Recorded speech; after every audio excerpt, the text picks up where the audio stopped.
Assalamualaikum warahmatullahi wabarakatuh. Alhamdulillah, dulu saya dikasih pengalaman oleh Allah Subhanahu wa taala lewat orang-orang tua saya, jualan dari kecil. Yang lain main gundu, saya jualan gundu. Yang lain main layangan, saya jual layangan. Kita beli kerupuk Bangka 400, dijualnya 500. Kan satu kerupuk Bangka tuh satu plastik isinya 10. Jualnya gocap. Kali 10 500, untung 100. Subhanallah. Dulu masih ada sugus istilah gotun ya. Belum lahir kali anak-anak sekarang. Gotun tuh 5 perak.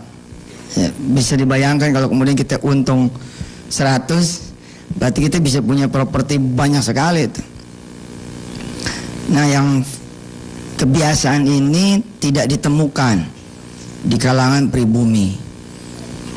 Mereka rata-rata tidak mampu membagi.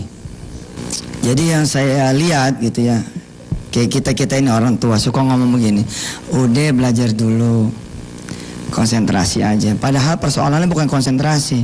Persoalannya adalah membuang waktu yang sia-sia. Ketika dia tidak punya waktu untuk yang sia-sia, dia bisa jualan. Dia bisa jualan online, dia bisa kemudian jualan di depan rumah, dia bisa kemudian jualan di perempatan. Tapi ketika anak-anak remaja banyak hal yang sia-sia, dia nongkrong di mall. Nongkrong di mall itu bagus tidak? Bagus kalau bawa lontong sekalian. Bawa lontong, bawa sambelnya ya kan, bawa kerupuk, bawa teh manis yang di termos jadi duit. Bawa tikar, itu namanya piknik. Bawa barang dagangan, kemana aja bawa barang dagangan. Bila ditakdirkan kemudian Yusuf Mansur atas izin Allah diterbitkan bukunya, dijual bukunya di Gramedia. Beberapa orang di Gramedia ya ada yang rasa-rasa ingat dengan Yusuf Mansur yang rajin ya ngorder kerupuk. Jadi kita beli kerupuk berapa bal itu. Terus apakah kita harus tenteng kayak orang pengembara gitu? Kan enggak. Kita bawa satu sampel, kita main ke Gramedia Palmera. Saya bilang Mas Satpam, Pak Satpam, ini saya bawa sampel kerupuk, bisa tidak saya masuk ke atas? Kata Satpam, oh jangan, lagi pada kerja. Terus saya nanya baik-baik, nah gimana caranya supaya saya bisa dagang?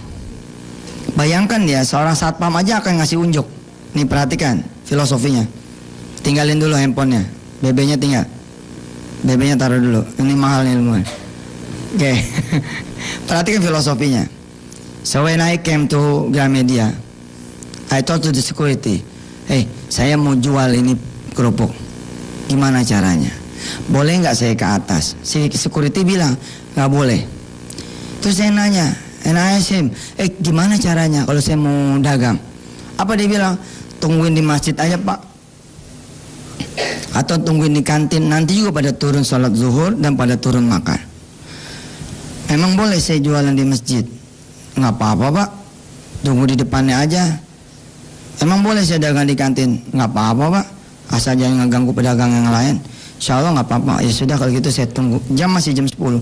Bayangkan, saya bertanya tidak dengan direktur utama, saya bertanya tidak dengan presiden direktur, saya bertanya tidak sama di owner dari Gramedia, saya bertanya ya tidak dengan Jakob utama. Saya bicara dengan seorang security and he guide me. How about we talk to him? We ask from him the guidance. Bagaimana kalau kemudian kita bicara sama Allah langsung? Masya Allah. Juga ada poin? Juga ada poin or not? Ini remote-nya boleh you may choose in English version or in no smoking ya. No smoking. Ya biasa, saya kalau habis dari Malaysia, Singapura gini bahasanya suka campur-campur. Lah beneran, aneh kemarin ke sana ngopi ngeteh. Iyalah pengusaha ya kan. Bebas. Emang bekerja, emang ngambil cutinya kumpulin dulu gitu. 10 tahun baru dapat 2 minggu. Emang begitu. 10 tahun dapat 2 minggu. Apa yang tidak dimiliki oleh para pekerja? Freedom. Financial freedom. Financial freedom mungkin nggak ada masalah ya. Buat sebagian orang nggak ada masalah financial freedom, karena banyak juga pekerja-pekerja yang disebut dengan pekerja profesional. Tapi apa yang absolutely dia yang tidak punya? Time freedom. Yang lebih hebat lagi adalah spiritual freedom. Oh ini nggak punya ini. Karyawan sholat duha 12 rakaat, insya Allah ditegur. Maaf ya mas, di sini bukan pesantren Ustadz Yusuf Mansur. Ini pabrik. Ente kerja di sini.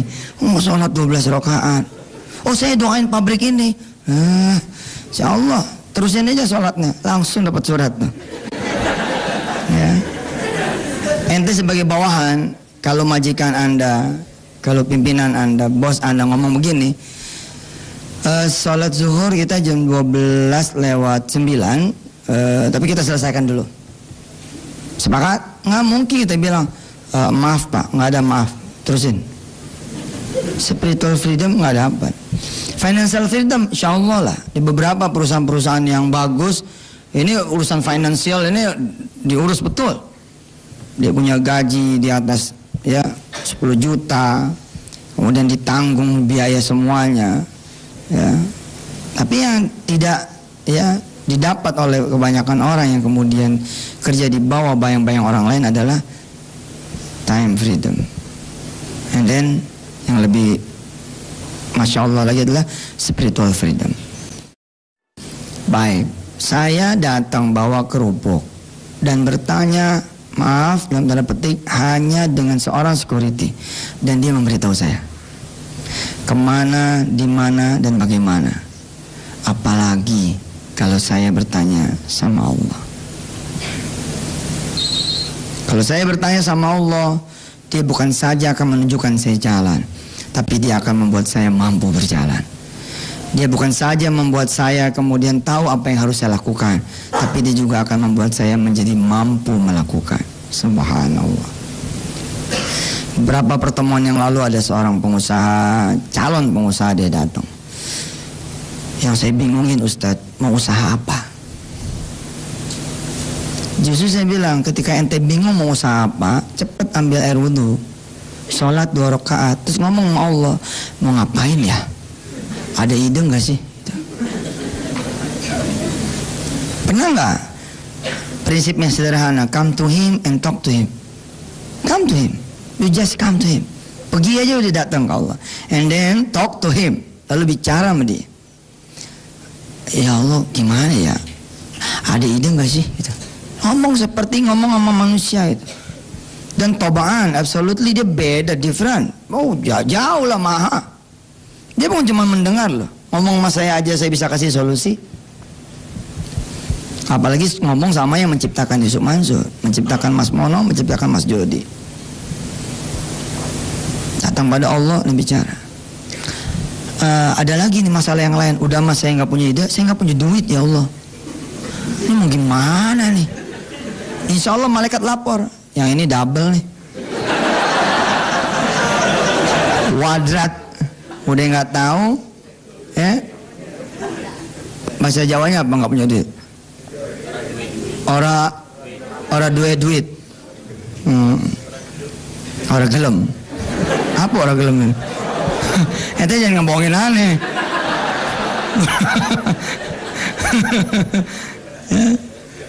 Easy, simple, gampang. Saya bilang sama si pengusaha tersebut, justru makin ente bingung, makin ente nggak tahu. Jangan bertanya melulu, apalagi sama diri sendiri. If you ask yourself, Anda akan makin bingung. Tapi ya, udah makin bingung. Akhirnya do nothing. Tidak mampu melakukan apa-apa.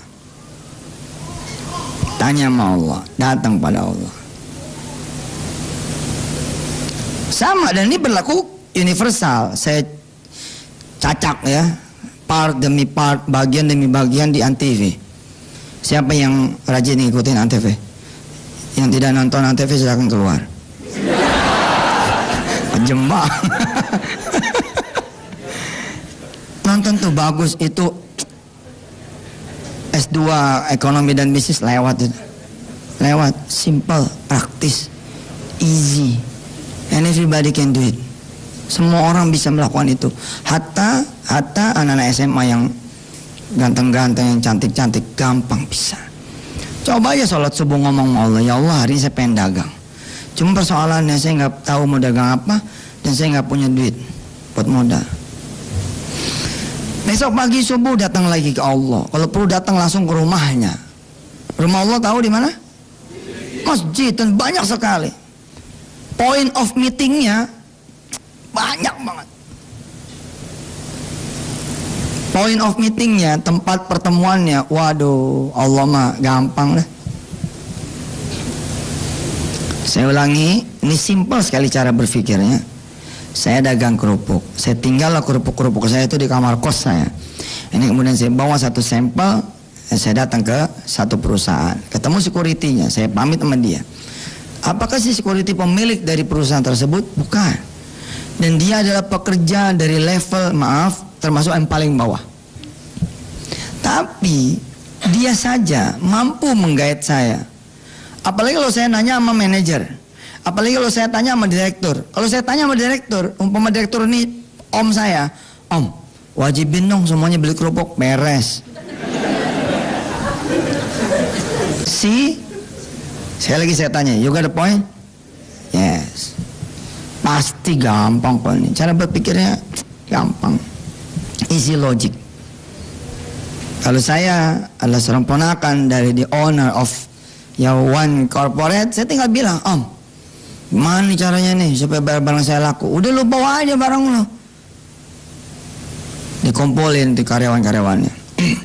Saudara-saudara semua saya kumpulin saudara ya, untuk memberitahu bahwa saudara dipotong gajinya buat beli sepatu ponakan saya. Ada yang tidak setuju? Ada yang berani? Ada yang berani? Iya, ada yang berani. Wah kaza, dan inilah juga mafa'ala. Ya, apa yang dilakukan ya, wah kaza fa'alallah. Ini yang dilakukan sama Allah Subhanahu wa taala. Dia tinggal perintahkan dunianya membeli barang ente. Wih. Jika saya adalah calon kekasih dari seorang manajer atau seorang kepala cabang bank, maka dia akan aturkan saya untuk mendapatkan permodalan. Bahkan dia bikinkan neracanya, dia bikinkan proposalnya. Dan Allah adalah pemilik segala uang yang ada di muka bumi ini. Ente perlu modal berapa ya?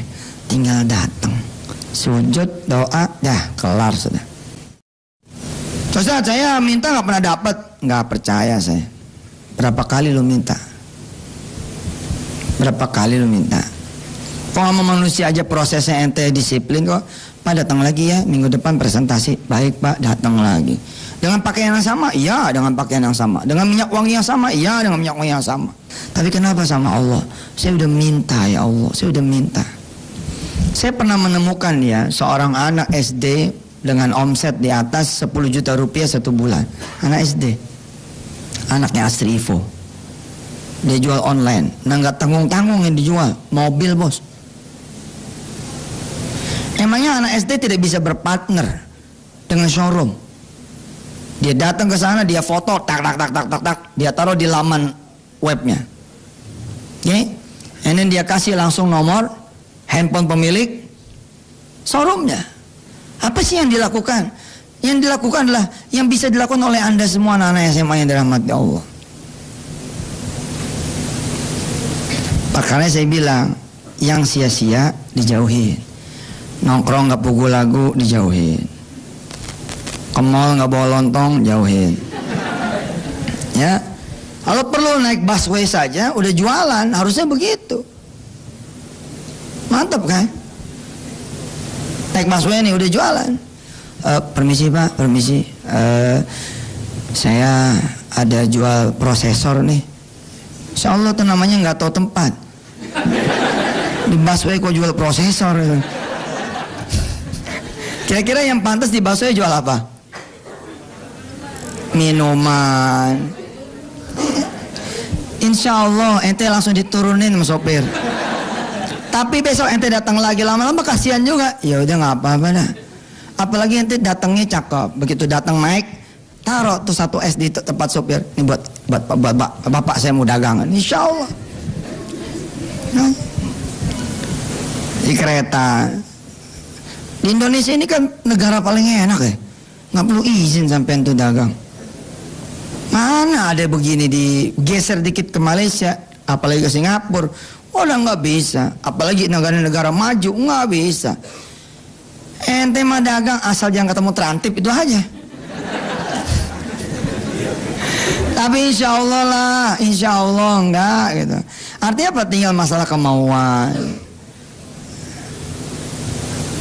Dulu sebelum era entrepreneur merebak seperti sekarang, kalimat ini adalah kalimat mafhum di kalangan mahasiswa. Kalau semester 5 lu masih dibiayain, berarti lu bukan mahasiswa. Ingat nggak? Zaman dulu pernah kuliah nggak? Nggak selesai. Dulu begitu. Kalau semester 5 masih dibiayain, wah ini namanya bukan mahasiswa. Sekarang ketika era entrepreneur merebak seperti sekarang, bolehlah kita kemudian lebih majuin lagi. Kalau jadi anak SD masih dibiayain, berarti bapaknya nggak mikir, berarti ibunya nggak mikir. Nah, ada tuh satu episode di Antv, saya kasih tahu berapa sih kebutuhan anak, misalkan 350.000. 350.000 nih, makan, minum, jajan, nabung, sama SPP. Terus apa yang harus dilakukan sama orang tuanya? Orang tuanya memakaikan sesuatu yang membuat anaknya ini mampu mencari duit 350.000. Harusnya begitu. Insya Allah sih kita akan menuju kepada sana ya. Situasi ini kita akan dapat. Nah, berbeda dengan kalangan Chinese, teman-teman kita orang-orang Chinese. Coba, bahkan kadang-kadang mereka sepertinya kita ngomong gini, dia mah nggak seberuntung kita. Kita sekolah di warung, kasihan ya. Besoknya kita yang jadi manajernya pabrik dia. Prosesnya diajak. Makanya saya senang tuh kalau ada yang jual pulsa lalu anaknya ikut menjual, keren. Apalagi kalau kemudian pulsa 100.000 dijual 10.000 sama anaknya tuh, cepet bangkrut tuh. Ya kayak si Wirda zaman dulu, modalnya 300.000, alhamdulillah laku jualan di SD zaman dulu. Pulangnya bodoh 32.000. Ini kan keren. Insya Allah keren nomboknya ya. Banyakan. Kayak kembali. Anak-anak SMA, apakah haram mencari duit? Tidak. Proses. Nah ini orang tua yang harus menghargai proses, bukan hasil. Ente pasti punya adik dong. Yang sebelah pasti punya adik dong. Anak juga punya? Enggak, yang belakang loh. Yang kacamata. Iya. Punya adik? Punya, dorong dia. Pesankan halaman web. Ente beli abon www.abon.com Strong Abon, www.strongabon.com. Pokoknya terima diantar di tempat tanpa cas tambahan. Subhanallah. Kita beli abonnya di Boyolali 1 bal, ya toh? Prosesnya, bukan bisnisnya, prosesnya. Kalau buat anak kita, kalau kita udah jangan main proses sih. Kita udah bertarung sama kehidupan, jangan bercanda kalau kita mah. Tapi kalau buat anak-anak kita, proses. Ya, kan ada Maicih tuh. Yang belum ada Naicih kan. Kita bikin www.naicih.com. Kerupuknya lebih kecil, keripiknya juga lebih kecil gitu. Namanya juga Naicih, ya kan.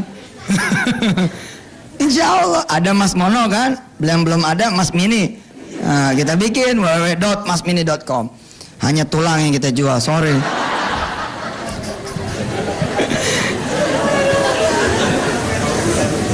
Prinsip dagang itu sederhana. Cuman sama kuliah tuh dibikin panjang kali lebar. Dan nggak apa-apa, memang bisnisnya semester kan. Bisnisnya memang semester. Ya, Ustadz itu kan nuntut ilmu, fine, oke. Kalau nawaitunya Anda nuntut ilmu, nawaitunya kemudian bikin sistemik seperti saya dan kawan-kawan adalah memberi kesempatan untuk ilmu, oke. Semua menjadi sebuah proses yang dihargai Allah Subhanahu wa taala.